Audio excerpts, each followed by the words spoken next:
बिस्मिल्लाहिर्रहमानिर्रहीम, अस्सलाम वालेकुम। आप सभी को खुशामदीद। मैं हूं सलमान मिर्जा और अपने नए YouTube channel Salman Mirza studio में आप सभी को खुशामदीद कहता हूं, इस दुआ के साथ कि आप जहां हो खैर वाफियत से हो, सेहतमंद हो, तंदुरुस्त हो। और ये वीडियो देखने के लिए हुजूर वाला आपने अपना कीमती वक्त निकाला है। मैं वीडियो के आगाज में तहे दिल से आप सभी का मैं शुक्रिया अदा करता हूं। जनाब, पाकिस्तान और बरतानिया के दरमियान एक ऐसे मुआहदे की बाज़गश की जा रही है। कहा जा रहा है कि जनाब इन दोनों के दरमियान, मुमालिक के दरमियान एक ऐसा मुआहदा हो चुका है और ये मुआहदा, उसकी खबरें ऐसे वक्त में निकलकर सामने आ रही हैं जब बरतानिया का आला सतही वफ्द इस वक्त पाकिस्तान के अंदर मौजूद है। उन्होंने वजीर दाखिला मोहसिन नकवी साहब से मुलाकात की है और यह मुआहदा, जिसकी पूरी डिटेल्स मंदरजात मैं आपको इस वीडियो के अंदर बयान करने जा रहा हूं, यह मुआहदा आई ओपनर है, आंखें खोलने के मुतरादिफ है उन पाकिस्तानियों के लिए जो बरतानिया की सरजमीन पर रहते हैं। भले किसी भी वीजे पर हो, भले उनके पास सिटीजनशिप हो, भले स्पाउस वीजे पर हो, विजिट वीजे पर हो, स्टूडेंट वीजे पर हो, स्किल वर्कर वीजे पर हो, केयर वर्कर वीजे पर हो, चाहे उन्होंने सियासी पनाह की दरख्वास्त दाखिल कर ली हो या इससे बढ़ के उनके पास बरतानिया की सिटीजनशिप क्यों ना हो, लेकिन वो समझते हैं, गुमान करते हैं, ये मानते हैं, उनकी खाम ख्याली है कि बरतानिया एक बार अपना पासपोर्ट दे दे, एक बार आपको अपना शहरी बना ले, सिटीजनशिप दे दे, तो उसके बाद वो कभी भी आपको आपके होम कंट्री में डिपोर्ट नहीं करेगा। जिनको ये गलत फहमी है वो ये वीडियो को आखिर तक जरूर देखिएगा, क्योंकि जो मुआहदा इस वक्त जिसकी बात की जा रही है, जो मंदरजात अभी तक जो निकलकर सामने आए, वो एक एक करके मैं आपके सामने रखता हूं। लेकिन आगे बढ़ने से पहले आपसे गुजारिश करूंगा कि अगर आपने मेरा चैनल सब्सक्राइब नहीं किया, सलमान मिर्जा स्टूडियो नया चैनल है, आपके प्यार मोहब्बत की जरूरत है, इसको सब्सक्राइब कर लीजिएगा, बेल आइकन जरूर दबा दीजिएगा और कॉमेंट सेक्शन में अपनी राय का इजहार जरूर कीजिएगा और इस वीडियो को उन लोगों को शेयर कर दीजिएगा जिनको ये गलत फहमी या खाम ख्याली है कि बरतानिया ऐसा कुछ नहीं करने जा रहा। अब मैं आपको पूरी डिटेल बताने से पहले एक हवाला दे दूं। मैंने कुछ दिनों पहले एक वीडियो बनाई थी और आपको बताया था कि बरतानिया अब ऐसे मुमालिक के साथ बाकायदा तौर पर एक एग्रीमेंट करने जा रहा है जिन मुमालिक के शहरी बरतानिया में आकर गैर कानूनी तरीके से या तो रहते हैं या जराइम करते हैं, जो कन्विक्टेड हो चुके हैं, भले उनके पास बरतानिया का पासपोर्ट ही क्यों ना हो।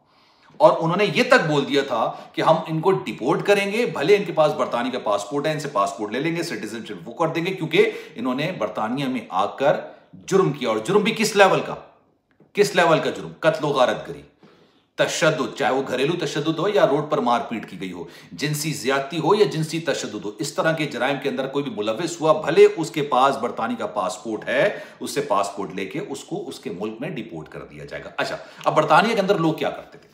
लोगों की ये आम प्रैक्टिस थी। लोग क्या करते थे? आते थे और आके अपना पासपोर्ट डिस्ट्रॉय कर देते और कहते थे भाई हम तो स्टेटलेस है, हमारे पास तो कोई स्टेट नहीं है, आप हमें पनाह दीजिए। और बरतानिया ऐसे लोगों को देता भी था पनाह, इंसानी हमदर्दी की बुनियाद पर पनाह दे दिया करता था। लेकिन फिर दोबारा से उन्हीं ममालिक से राब्ता किया गया और कहा गया कि भाई ये आपका शहरी जो कि आया, भले हमने इसको अपनी सिटीजनशिप दी है, लेकिन इसने हमारे मुल्क में जुर्म किया है और ये कन्विक्टेड है, अदालत ने इसको सजा सुना दी है। तो क्योंकि हमने एक नया कवानीन लेकर आ गए, जो न्यू इमिग्रेशन कवानीन है, उसमें कहा गया है कि अगर आप बरतानवी सिटीजनशिप क्यों ना हो, लेकिन आप इस तरह के जुर्म करते हैं, कन्विक्टेड हो जाते हैं, 10% आप बरतानिया की जेलों में अपनी सजा भुगतेंगे और उसके बाद आपको आपके होम कंट्री डिपोर्ट कर दिया जाएगा। लेकिन अगर होम कंट्री लेने से इनकार कर दे, क्योंकि भाई इन्होंने तो हमारा पासपोर्ट ही डिस्ट्रॉय कर दिया, तो स्टेट टेस्ट करार दे चुके हैं अपने आप को, तो हम क्यों लें? तो बरतानिया ने क्लियरली कहा था कि भाई फिर उसके बाद हम क्या करेंगे, आपके वीजों को महदूद करना शुरू कर देंगे, विजिट, स्टूडेंट, स्पाउस, सब वीजों को महदूद कर देंगे।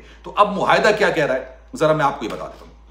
मुआहदे का मकसद ये है कि बरतानिया के अंदर, अच्छा आपको पता है पिछले साल क्योंकि जो रवा साल चल रहा है 2025 का, उसकी जुलाई तक की मैं आपको फिगर्स बता रहा हूं, 11,000 एंड समथिंग लोगों ने, जिनका ताल्लुक पाकिस्तान से है, असाइलम एप्लीकेशन, जिसको आप सियासी पनाह की दरख्वास्त देते हैं, सबसे पहले दाखिल करने वाले, मतलब सियासी पनाह की दरख्वास्त दाखिल करने वालों में पाकिस्तानियों का पहला नंबर है रवा साल के दौरान बरतानिया के अंदर। उनको मिली नहीं मिली है तो अलग बात है, लेकिन कोई स्टूडेंट वीजे पर आया, कोई विजिट वीजे पर आया, कोई किसी वीजे पर आया, कोई कुछ वीजे पर आया और उन्होंने आके बोला भाई हमारे मुल्क में खतरा है। ठीक है, अब हो क्या रहा है, अब उन्होंने फिर उनको सिटीजनशिप मिलती है नहीं मिलती है तो खैर आगे की बात है।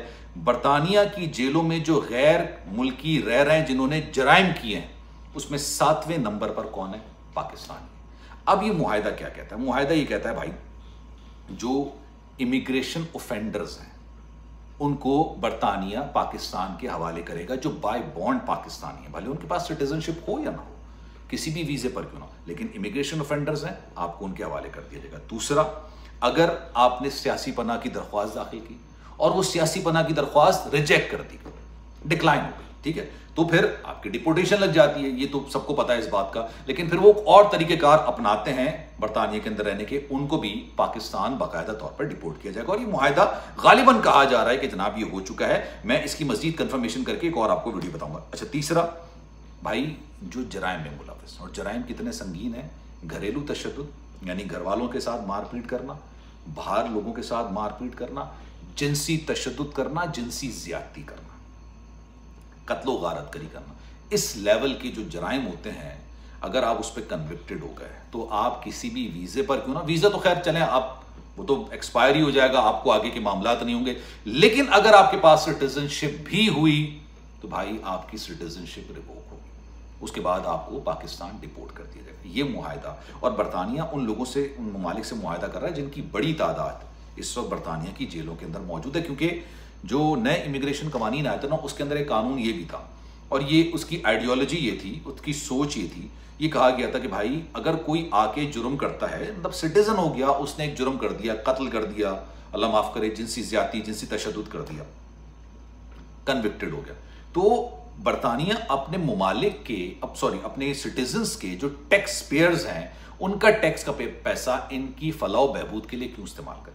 बरतानिया की जेलों के अंदर सहूलतें तो मिलती है ना, ऑब्वियसली रहने की जगह है, आपको खाने पीने को मिलता है, आपको दूसरी बुनियादी सहूलियत, और फिर आप 20 साल 25 साल 15 साल बाद जब भी बाहर निकलते हैं आपको फिर बरतानिया में रहने की इजाज़त है, आपका यह हक हो जाता है। तो उन्होंने कहा ऐसा क्यों करें, क्यों ना इनको उनके ममालिक में ही डिपोर्ट कर दिया जाए। अब उनकी मर्जी है भाई, जैसे लेट सपोज अगर कोई भारतीय शहरी है बरतानिया के अंदर, वो कन्विक्टेड हुआ और भले उसके पास सिटीजनशिप है, उसको भारत डिपोर्ट किया जा रहा है। अब ये भारत पे मुनहसर है कि वो उसकी सजा को जेल के अंदर गुजारता है, कहता है नहीं ठीक है भाई, हम तो इसको आजाद रखते हैं, हमारे पास जेलों में वैसी बहुत कैद है, मतलब ये बात कर देता है। तो इसी तनाजुर के अंदर मुआहदा हो रहा है, और उसके अंदर ये बात भी कही जा रही है। अच्छा, ये जो मुआहदा है कैदियों की हवालगी के हवाले से, मेरा अपना पॉइंट ऑफ व्यू है, पाकिस्तान से आज किसी की हुकूमत है, कल किसी और की हुकूमत है, आपको पता है ये बात ना। आज जिसकी हुकूमत है वो एक तवील अरसे तक बरतानिया में ही पनाह लिए हुए थे, वो कहीं और नहीं लिए हुए, तो बरतानिया के अंदर ही रह रहे थे, ठीक है, आज तवील अरसे तक रह रहे थे। उससे पहले जब मुशर्रफ साहब का दौर था, उस वक्त भी वो बरतानिया में ही रह रहे थे या सऊदी अरब में रह रहे थे। ये तमाम चीजें हैं।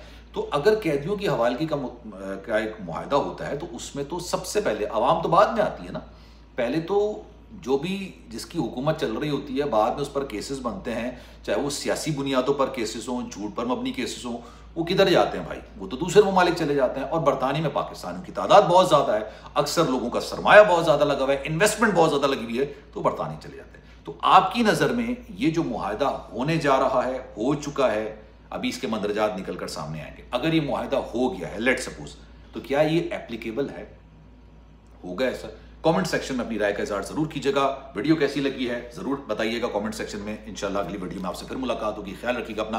और जब मैं हर वीडियो के अंदर ये बात जरूर कहता हूँ, इस वक्त जो बरतानिया के अंदर बाकी में जो पढ़ने के लिए आ रहे होते हैं, ठीक है, मैं उनको ये बात समझा रहा होता हूँ, लेकिन दो तरीके से आते हैं पढ़ने के लिए। मैं अक्सर और बेशतर अपनी वीडियो के अंदर ये बात अक्सर और बेशतर समझा रहा हूँ। एक वो होते हैं जो वाकई में पढ़ने के लिए आते हैं, क्यों, उनके वालिदैन ने सारी ज़िंदगी कमाया होता है, अपनी ज़मीनें जायदादें बेची होती हैं, गाड़ियाँ बेची होती हैं, अपने बच्चे को पढ़ने के लिए बरतानिया भेजा होता है, और वो बच्चे भी अपने माँ बाप की ये हक हलाल की जो कमाई है ना, उसका हक अदा करते हैं, पढ़ते हैं, डिग्री हासिल करते हैं, फिर भले वो बरतानिया में रहना चाहें रहें या किसी और मुल्क में चले जाएं, जब उनके पास डिग्री आ जाती है, स्किल्स आ जाते हैं, उनकी एजुकेशन काफ़ी ज़्यादा हाई लेवल की हो जाती है, वो किसी भी मुल्क में जाके बेहतर रोज़गार कमा लेते हैं, अच्छी ज़िंदगी गुजारते हैं। और मैं आपको एक और मज़े की बात बताऊँ, अगर आप किसी भी यूनिवर्सिटी के अंदर बेहतर एक अच्छे स्टूडेंट हैं, आप हाई ग्रेड से पास हो रहे हैं, बेहतर ग्रेड से पास हो रहे हैं, तो खुद कंपनीज आपको अप्रोच करेंगी।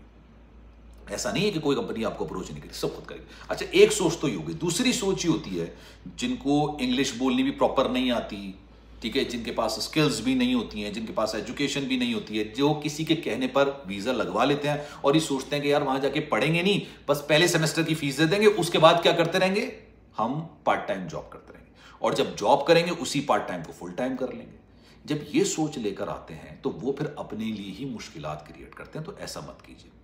आप सोच सकते हैं कोई यूनिवर्सिटी किसी स्टूडेंट को डिपोर्ट करे, स्टूडेंट जो है ना, जो इंटरनेशनल स्टूडेंट होता है, वो ज़्यादा 3 गुना पैसे गालिबन शायद दे रहा होता है यूनिवर्सिटी को एक नॉर्मल फीस के मुकाबले में, लेकिन हो रहा है इस वक्त। क्यों? क्योंकि मामलात काफ़ी ज़्यादा सख्त कर दिए गए हैं। तो जब भी आप पढ़ने के लिए आ रहे हैं या पढ़ रहे हैं यहाँ पे, बेहतर तरीके से पढ़िए, आपके पास खुद जॉब की अपॉर्चुनिटीज एक नहीं 1000 होगी।